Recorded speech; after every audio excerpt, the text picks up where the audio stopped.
Tax return में mistake हो जाए, गलत भरी जाए, जी मेरे फलां बंदे ने भर दी थी या मेरे से गलती हो गई या मुझे पता नहीं था या वट एवर रीज़न, किसी भी रीज़न की वजह से मैं पिछले साल की रिटर्न्स गलत भर चुका हूँ, 5 साल से मैं डाटा नहीं दे सका, 5 साल की रिटर्न गलत हो गई, कोई प्रॉपर्टी मिस हो गई, कोई एसेट मिस हो गया, कोई इनकम मिस हो गई, कोई विरासत मिस हो गई, वट एवर द रीज़न में बी, रिटर्न में गलती हो गई, इसको कैसे ठीक किया जाए।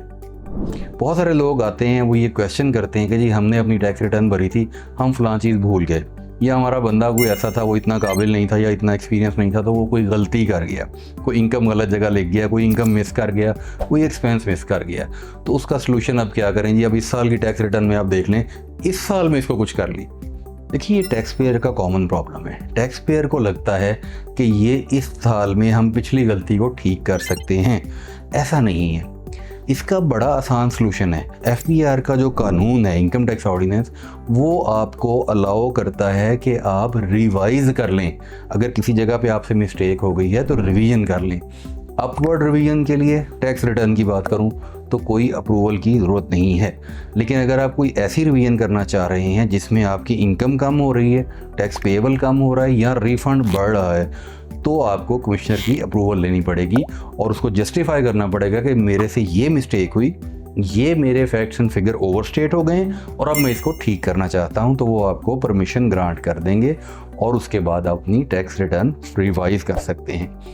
इसी तरह वेल्थ स्टेटमेंट है। वेल्थ स्टेटमेंट के लिए अप्रूवल की ज़रूरत भी नहीं है। आप कोई एसेट मिस कर गए हैं, आपने एक एसेट परचेज़ किया, आपके पास कैश मौजूद था, आप वो मिस कर गए, एंट्री कैश में ज़्यादा है, प्रॉपर्टी में या गाड़ी में कम है, तो आप उसको रिवाइज करके रेक्टिफाई कर सकते हैं। बसा औकात प्रॉब्लम ऐसा आ जाता है कि आपके पास सोर्सेज भी क्लियर नहीं होते, आपने रिकनसाइल नहीं की होती, उस साल की इनकम आपने अंडर डिक्लेयर कर दी होती है, जो कि एक कॉमन प्रैक्टिस है कि हम लोग अपनी एक्चुअल इनकम छुपाते हैं और एक्चुअल इनकम नहीं बताते। तो उसका नुकसान ये होता है कि जब हम कोई एसेट लेने जाते हैं तो आपके पास वाइट मनी की शक्ल में रकम मौजूद नहीं होती और आप फिर मुश्किल का शिकार हो जाते हैं। इसका क्या तरीक़ाकार है?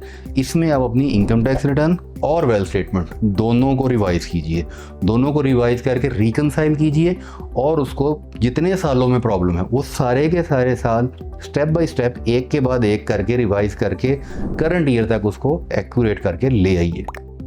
क्योंकि रीज़न ये है कि अगर आप मिस डिक्लेरेशन का शिकार हुए और कोई एसेट आपका ऐसे ही कंसील्ड में आ गया या कोई आपकी इनकम ऐसे ही कंसील्ड में आ गई, तो फिर आप प्रॉब्लम का शिकार होंगे। क्योंकि सेक्शन 111 की जो प्रोविजन है, इस पर हमने बड़ी डिटेल से बताया हुआ है कि ये काफ़ी हैवी पेनल्टी भी इफेक्ट होती है और 100% फ़ाइन भी हो सकता है इसके अंदर। तो आप किसी भी किस्म की मिस्टेक, किसी भी किस्म की ओमिशन, एरर या डेलिब्रेट और बग़ैर आपकी मर्ज़ी के अगर कहीं पे कोई गलती आप कर बैठे हैं, किसी भी वजह से कोई चीज़ मिस हो गई है या कोई गलत भर दी है आपने इनकम टैक्स रिटर्न, तो उसको ठीक इस साल में ना कीजिए। वो जहाँ से गलती शुरू हुई है उसको वहीं से पकड़िए और स्टेप बाय स्टेप एक एक साल करके लेते आइए और आज तक की अपनी टैक्स रिटर्न को करेक्ट कर लीजिए। ये हम बारहा जो आपको एडवाइस करते हैं कि रिटर्न फाइलिंग के लिए किसी भी प्रोफेशनल की सर्विसेज लीजिए और उनको ये अपना मुकम्मल डाटा फ्राहम कीजिए। यहाँ पे एक और प्रॉब्लम भी आती है कि बसा औकात टैक्स पेयर्स अपना कंप्लीट डाटा फ्राहम नहीं करते, कोई ना कोई चीज़ ऐसी छुपा जाते हैं। या एक और बड़ा कॉमन फ्रेज़ जो टैक्स पेयर की ज़ुबान पे होता है, मैंने तो कर दिया जी, अब आप देख लें, ये मैंने चीज़ लेनी है जी, अब आप देख लें, ये मैंने पैसे बैंक में जमा करा दिए जी। अब उनको ये समझ नहीं है कि इसकी ट्रांजैक्शन की नौयत किस तरह से होनी थी। एक मिसाल से वादे करता हूँ, गाड़ी आप 10 लाख से महंगी जो है वो कैश पे परचेज़ नहीं कर सकते, आपको क्रॉस चेक से पेमेंट करना लाजिम है उस पर। अब लोग आते हैं जी, मैंने तो ये 70 लाख रुपए की, 65 लाख रुपए की गाड़ी ख़रीदी या बेची है, वो पैसे आए थे जी, मैंने बैंक में जमा करवा दिए। अब दो गलतियाँ हुई। नंबर 1, एसेट को सेल या परचेज़ करने के लिए जो बैंक ट्रांजैक्शन मैंडेटरी थी उसको मिस किया। दूसरा, बैंक में वो जो पैसे जमा हुए हैं वो क्रेडिट साइड में हिट होंगे, तो उसका क्या जवाब है आपके पास? वो जी आप देख लें।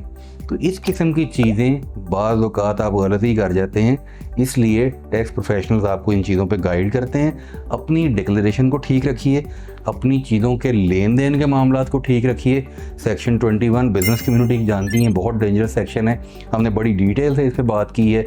21Q और 21S जो नई अमेंडमेंट्स आई हैं बड़ी अलार्मिंग अमेंडमेंट्स हैं, उनकी वीडियोस हमारे चैनल पे मौजूद हैं, आप जाके देख सकते हैं कि उनसे आपने कैसे बचना है। 50% ऑफ अलाउंस, आपके एक्सपेंसेस डिसअलाउ हो जाएंगे, आपका कैश डिपॉजिट है उस सूरत में आपके ऐड बैक होंगे, 10% वाली एक कंडीशन है। तो ये चीज़ें थोड़ी सी समझने वाली हैं। बहरहाल किसी जगह पे कोई मिस्टेक होती है तो रिवीजन इज़ द सॉल्यूशन।